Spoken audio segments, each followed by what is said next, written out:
যখন প্রেম করতাম তখন করেছিলাম, তখন করতাম। একটা দিন ও ছাড় দিয়ে দেবে। হ্যাঁ, মানে আজকের জন্য বলিনি, ফিউচারের জন্য বলেছি। মানুষ সৃজিতকে বলবো একটু হেলথ কনসিয়াস হলে ভালো হয়। আমি ঘুমানো নই।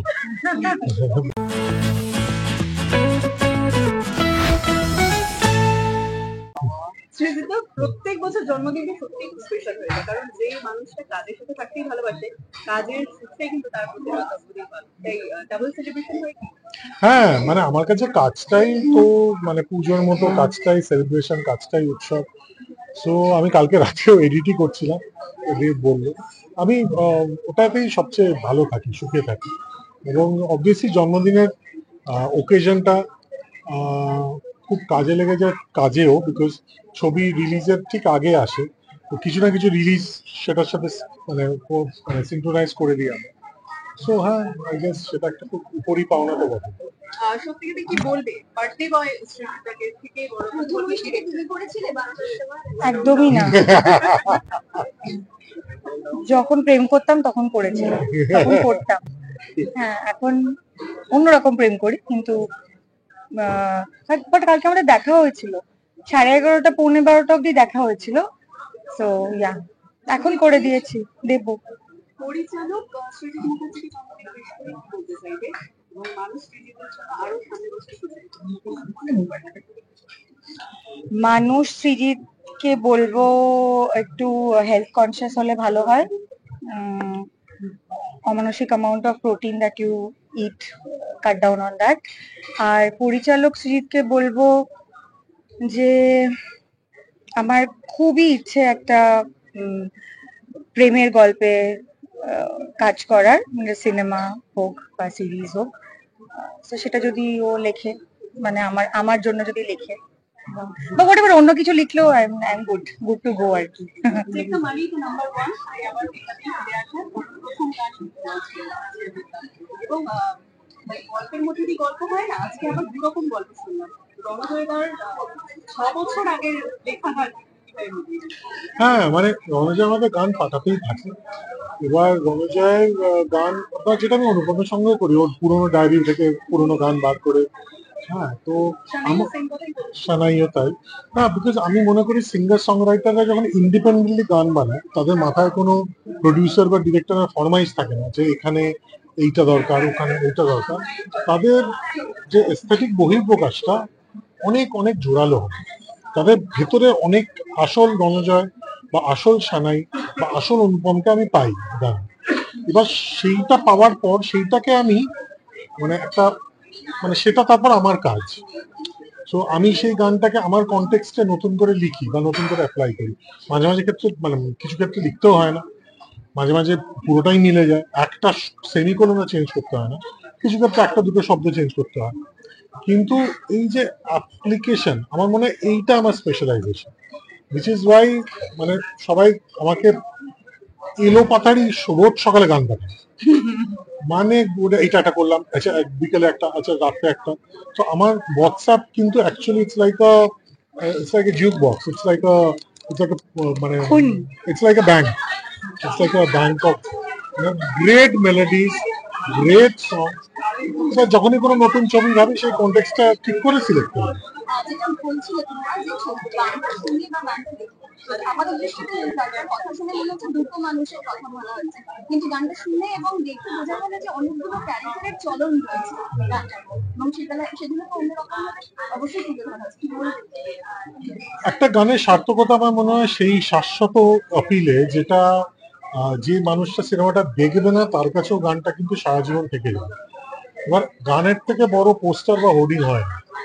একটা গান একটা ছবিকে যেভাবে মানুষের মনমে কষিয়া দেয়, সেই অর্থে খুব কম জিনিস করতে পারে। তো সেক্ষেত্রে ওই ইউনিভার্সাল অপিলটা খুব জরুরি। তার মনের মধ্যে যে আমি ঢুকবো, তার স্মৃতি, তার বেদনা, তার যন্ত্রণা, তার জীবন, তার রিলেটেবিলিটি, এইগুলোর মধ্যে আমি ঢুকবো, কিন্তু ঢুকবে আমার চরিত্র। তাদের ক্রাইসিস আলাদা, ও দুটো ক্রাইসিসের যে ওভারল্যাপিং সেন্টিমেন্ট, সেই সেন্টিমেন্ট যে গান ধরতে পারে সেই গানই সফল। এবং অফকোর্স তার হামাবিলিটি কোশ্চেন, মানে অনেক ক্লাসিক্যাল বেস গান, ব্রিলিয়ান্ট কম্পোজিশন, কিন্তু অনেক সময় অতটা পপুলার হয় না, বিকজ সাধারণ মানুষ সেটা গুনগুন করতে পারে না। আমি আমার প্রেমিকাকে বা আমার এক্স প্রেমিকাকে বা আমার মাকে, বোনকে, বন্ধুকে যদি ছাড়া মানে একটা যন্ত্রণার জায়গা বা আবেগের জায়গা যদি এক্সপ্রেস করতে চাই, I need to be able to হাম দ্যাট টিম। সেটা খুব ইম্পর্টেন্ট। একজন মায়ের জার্নিকে তুলে ধরা হচ্ছে, মানে ও মোস্ট ডেফিনেটলি, স্বস্তিকা দির মোস্ট কথা বলছি, এবং ডেফিনেটলি, তার সঙ্গে কিছুটা দেখে মনে হলো রুক্মিণীও কি সেই মাতৃত্ব যাপনের কোনো পর্যায়ের মধ্যে দিয়ে যাচ্ছে। Definitely, definitely. সেটা তো আমরা ওই শটটা দেখে, ইনসার্টটা দেখেই বুঝতে পারলাম। রাইট, প্রফেশনাল পেশাদারিত্বের জন্য সে সমস্ত কিছু। দেখা যাক। একটু আমি ছুঁয়ে গেলাম, এবার পরবর্তী ট্রেলারে আরেকটু ছোবো, তারপরের গানটা আরেকটু, এই করতে করতে দেখবেন 8টা চলে এসেছে। স্বস্তিকা দির কাছে যেমন স্বস্তিকা দি তখন আমরা দেখছি পুরো সময় সুজিত মুখার্জির ছবি অনুপম রায়ের গান তাই এবার কিন্তু গান দেখা মানে শোনার সাথে সাথে শ্রোতার সাথে একটু দর্শকও পাবে, যেমন বিশ্বায়নই আলাদা। সেখানে একটু খুনসুটি করে শ্রীজিতা বললেন আর কি যে তোমার কান্নার দৃশ্যটা অন্যরকম, তুমি যদি আমার কান্নার আমি আর কথা বলছিলাম, ওই বাচ্চাদের রান্নার দৃশ্য। হ্যাঁ, আমার কথা বলেনি। সেইটুকু সময় আমি কোনোদিন বলি না শুটিং থেকে আমি বাড়ি যাব, আমি শুটিং এ থেকে যেতে পারলেই আমি বেঁচে যাই।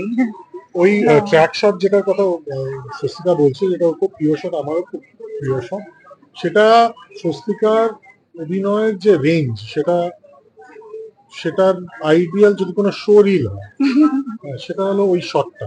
ওটা শুরুতে, তখন মাঝখানে, তারপর শেষ হওয়ার একটু আগে এবং শেষে, এই যে 4টে ইমোশনের মধ্যে দিয়ে একজনের জার্নি, সেটা ওই মুখটা যেন একটা সাদা ক্যানভাস, এবং তার মধ্যে শিল্পী একটা একটা করে অনুভূতি, আবেগ আঁকতে আঁকতে গেছে, শেষ করেছে ওই মুখ মোছা দিয়ে। তো এই যে এই ট্র্যাক শটটা, এটা আমার মনে হয় it captures the range of Swastika Mukherjee as an actress. এটা খুব শক্ত ছিল, শর্টটা খুব শক্ত ছিল, কারণ ওর আগের ঘটনাগুলো তো অবভিয়াসলি কেউ জানে না, কেউ দেখতে পাচ্ছে না। তার আগের ঘটনার পরে ওই শটটা আমরা মনে হয় তিনটে টেক নিয়েছিলাম, এন্ড কেওস, মানে দেয়ার ওয়াজ কেওস, মানে 100 জন লোক, তার মধ্যে দোকান খোলা, তার মধ্যে অফিসের লোকজন রাস্তা দিয়ে যাচ্ছে, তার মধ্যে রিজু একটা মাইক নিয়ে আমাকে বোঝাবার চেষ্টা করছে যে এটা একটু 2 পয়সা কমাও, ওটা একটু 2 পয়সা বাড়াও। বাট হ্যাঁ, মানে আমি শর্টটা হওয়ার পরও যখন বলছে হয়ে গেছে, আমি তখনও ভাবছি যে হলো তো, ঠিক হলো তো। পরের দিন এসে জিজ্ঞেস করেছিলাম যে আগের দিনের শর্টটা ঠিক হয়েছিল তো, because I did not understand. পাতাল লোক রিলিজ করার পর বম্বে হঠাৎ জেগে উঠে বললো, আরে বাবা, স্বস্তিকা মুখোপাধ্যায় দারুণ অভিনেত্রী। পাতাল লোকের গোটা পারফরমেন্সটা যদি একটা শটে সামারাইজ করা যায়, she does that in that tracking shot. That is the finer nuances of that shot. তো ওটা খুব শক্ত, ওই শটটা খুব শক্ত ছিল। ইনফ্যাক্ট আমার মনে হয় টেকা পারফরমেন্সের দিক থেকে সবার জন্যই যদি আমি বলি, এটা খুব একটা শক্ত সিনেমা। সুজিতা, আজকে এখানে তো সেলিব্রেশন হলো, এরপরে আর কি কি আছে? এরপর কিছুদিন পর মা বহুদিন পর রান্না করছে, তো মার ওখানে চলে যাব, এখানে একটু থাকবো, এখানে একটু আড্ডা মারবো, একটু পার্টি করবো, করে একটা ঠিকঠাক সময় বাড়ি চলে যাবো। পুরনো বাড়ি, আমার বাড়ি না, মার বাড়ি। জন্মদিনে মায়ের হাতের খাবার, পায়েস ছাড়া আর কিছু থাকে স্পেশাল কিছু? পায়েস তো না, পায়েস মা করে না, মা চিজ মাটন করছে, চিজ মাটন। ওটা আমার ছোটবেলার থেকে খুব প্রিয়। ছোটবেলায় মা একটা ওভেন কিনেছে, সেই ওভেনে প্রথমবার করেছিল চিজ মাটন, তারপর থেকে ওটা ওদের পেটেন্ট। সেটা ঠিক, একটা দিন ও ছাড় দিয়ে দেবে। হ্যাঁ, মানে আজকের জন্য বলিনি, ফিউচারের জন্য বলেছি। আজ হ্যাঁ, মানে বাকি সময়টার জন্য বলেছি, আজকে আই থিংক সব ছাড়। জন্মদিনের খবর হিসেবে এবার দর্শকদের থেকে তোমার পাওয়ার। সত্যি কথা বলতে, এই আবহে শহর এখন যে অবস্থায় আছে, আমার কাজটুকু হলো এইটুকু বলা যে আমরা আমাদের গান এবং ছবি রিলিজ করছি। আপনাদের যদি মন ভালো থাকে, আসবেন, দেখবেন। যদি মন ভালো না থাকে, কোনো অসুবিধা নেই, সিনেমা আবার আসবে, অনেক সিনেমা হবে, কোনো অসুবিধা নেই, কিন্তু মনটা ভালো হওয়াটা দরকার।